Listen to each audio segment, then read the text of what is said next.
आज का हमारा आर्टिकल है causes of fog and smoke. Smoke का वर्ड दो चीजों से मिलकर बना है, फॉग और स्मोक से।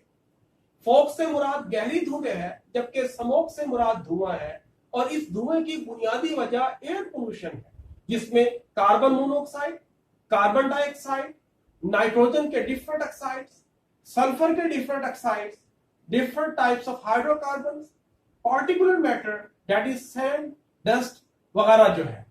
अब ये कंपाउंड जो है ये बुनियादी तौर पे पोल्यूटेंट से हैं, और पोल्यूटेंट से मुराद ऐसे कंपाउंड से हैं जो ऑलरेडी नेचर में मौजूद हैं, मगर किसी भी वजह से जब उनकी एक्सेस क्वांटिटी होगी तो उनसे माहौल खराब होगा और उस वक्त जो है वो पोल्यूटेंट्स के तौर पे काम करें।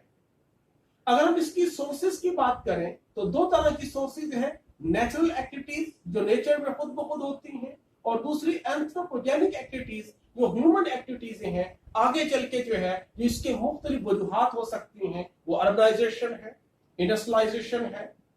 पॉपुलेशन में मुसलसल इंक्रीज है, व्हीकल से निकलने वाला धुआं है, वो सारा इसका बायस हो सकता है। फिर अगर हम टाइप्स ऑफ स्मोक की बात करें तो दो इसकी टाइप्स हैं, classical smoke and photochemical smoke. जो क्लासिकल स्मोक है ये प्रोड्यूस होती है बाय द बर्निंग और combustion of fossil fuels that is coal and petroleum, और उसके नतीजे में आगे चल के सल्फर डाइऑक्साइड बन सकता है, कार्बन बन सकता है, नाइट्रोजन वगैरह के ऑक्साइड बन सकते हैं। ऐसी स्मोक को खसूसी तौर पे रिड्यूसिंग स्मोक कहते हैं, क्योंकि ये कंपाउंड ऐसे हैं जो ऑक्सीजन गेन करके सल्फर डाइऑक्साइड से सल्फर ट्राइऑक्साइड बना सकते हैं, कार्बन से कार्बन मोनोऑक्साइड या कार्बन डाइऑक्साइड बना सकते हैं। इनकी अपनी ऑक्सीडेशन होगी, लेकिन दूसरी चीजों को क्योंकि ये रिडक्शन कर देंगे तो इस वजह से इनको रिड्यूसिंग स्मोक भी कहते हैं। और ये खसूसी तौर पे विंटर सीजन में अर्ली मॉर्निंग आवर्स के अंदर मौजूद है, और इसके नतीजे में जो है लंग्स और थ्रोट इरिटेशन हो सकती है। जो दूसरी टाइप है वो है फोटोकेमिकल स्मोक। नाम से जाहिर है ये ऐसी स्मोक है जो लाइट की मौजूदगी में होगी, और इसके जो मेजर काजेज हो सकते हैं, नाइट्रिक ऑक्साइड है, नाइट्रोजन डाइऑक्साइड है, कार्बन मोनोऑक्साइड है, और ओजोन इसके अंदर शामिल। अब ये खसूसी तौर पे ब्राइट मॉर्निंग्स के अंदर मौजूद है ताकि सूरज की रोशनी मौजूद हो, और उसकी वजूहात ये है कि मॉर्निंग के अंदर सूरज की रोशनी है और कार्बन मोनोऑक्साइड, हाइड्रोकार्बन, नाइट्रोजन के डिफरेंट ऑक्साइड व्हीकल से निकलेंगे जो पावर प्लांट से हैं, और इंडस्ट्री से इनकी जनरेशन हो सकती है।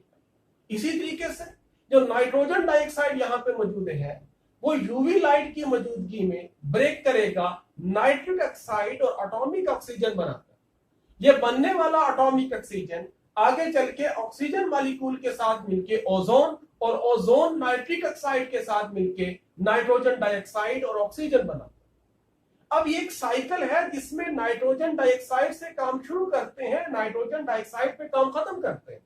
मगर इस दौरान बहुत सारे जो रिएक्टिव कंपाउंड बन रहे हैं, जैसे नाइट्रिक ऑक्साइड है, जैसे ऑक्सीजन मौजूद है, ये कंपाउंड जो है आगे चल के मुख्तलिफ चीजों के साथ रिएक्ट करके नए कंपाउंड सेकेंडरी प्रोडक्ट्स जनरेट कर सकते हैं, जैसे नाइट्रिक एसिड है, हाइड्रोजन परऑक्साइड है, पर ऑक्सी एसिटाइल नाइट्रेट वगैरह है।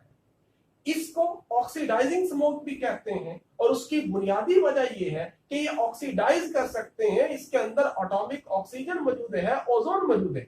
लिहाजा दूसरे की क्योंकि ऑक्सीडेशन करते हैं तो इसको ऑक्सीडाइजिंग स्मोक भी कहते हैं। फिर इस तरह की स्मोक का जो कलर है वो आमतौर पे येलो कलर होता है, क्योंकि उसके अंदर नाइट्रोजन डाइऑक्साइड मौजूद है जो रेडिश ब्राउन कलर की है, और हेज की सूरत में इसकी बहुत बारीक जो है लेयर होगी, थोड़ी कंसंट्रेशन की वजह से ये जो है वो येलो कलर शो करेगा। इसी तरीके से सनलाइट की मौजूदगी में मुख्तलिफ एल्डिहाइड्स और कीटोन जो होंगे वो फ्री रेडिकल बनाएंगे, वो आगे चल के ऑक्सीजन के साथ मिलने के बाद जो है मजीद रेडिकल बनाएंगे, और वो रेडिकल हाइड्रोकार्बन के साथ रिएक्ट करके डिफरेंट टाइप्स ऑफ एल्डिहाइड्स और कीटोन जो है उनको जनरेट करवाते हैं। ऐसे ही पर ऑक्सी एसिटाइल रेडिकल जो है वो नाइट्रोजन डाइऑक्साइड के साथ रिएक्शन करके पर ऑक्सी एसिटाइल नाइट्रेट जनरेट करवाएगा। जो नेसेसरी कंडीशंस हैं वो इसके लिए ये हैं कि इसमें एक तो फिजा में वोलेटाइल हाइड्रोकार्बन्स होने चाहिए,